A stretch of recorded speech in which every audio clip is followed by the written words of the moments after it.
It's time now to review headlines of today's newspapers, and we'll be starting with This Day. This Day on Saturday, where the lead says, "Avenge their deaths.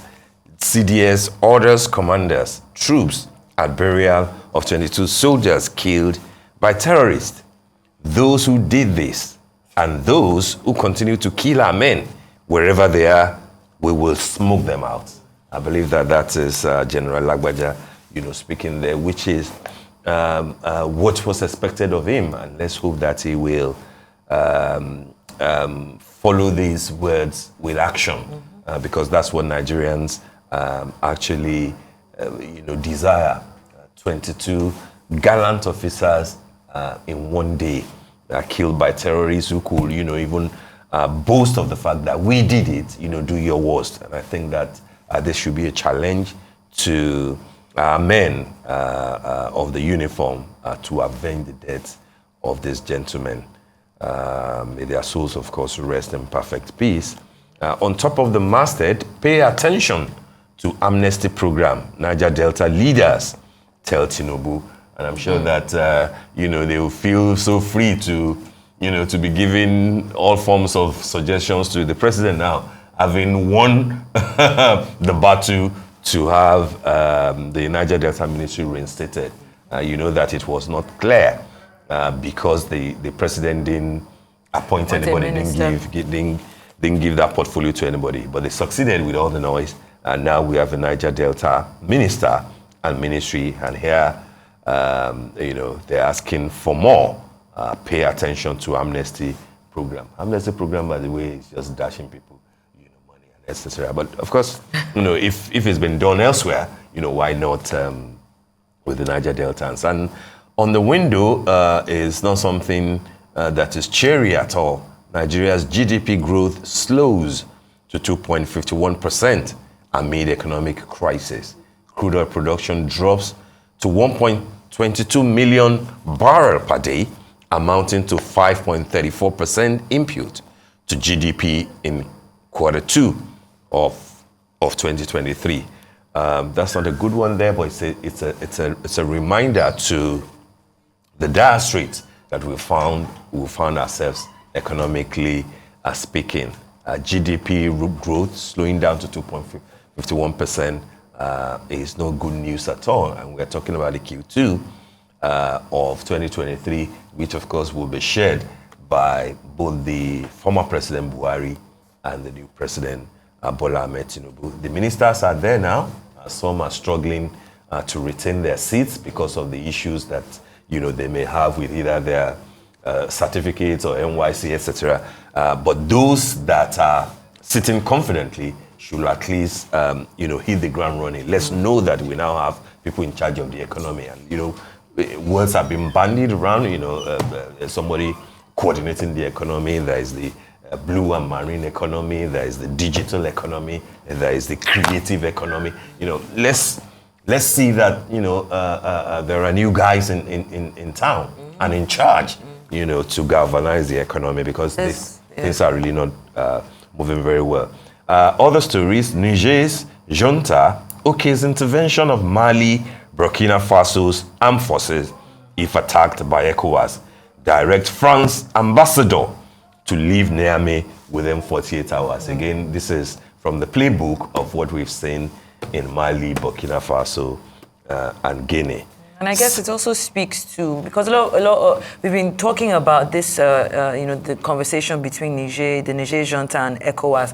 And I think one thing that hasn't really been focused on is the reason behind the coup. Mm-hmm. I mean, we don't support coup, but it wasn't born out of nothing. The Nigerians are, tired of living in poverty. They collect about $2 billion worth of foreign aid every year.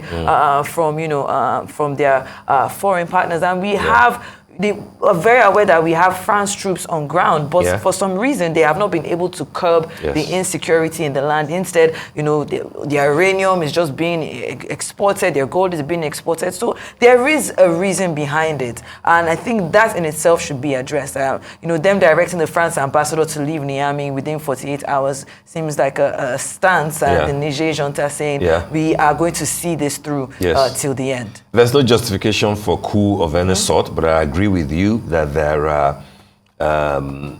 are issues on ground, and the way that France has been dealing with its former colonies, 14 of them all over Africa, leaves much to be desired, and people are revolting, frankly speaking. And ECOWAS will need to be advised properly, before taking a step that may, plunge the sub-region into needless worries. SEC worries as unclaimed dividends hit 190 billion naira. That's a story on page 10. I hope your money is not there. I knew I was missing. I knew I was forgetting something. Thank you so much for that reminder. And of course, the photo of the day.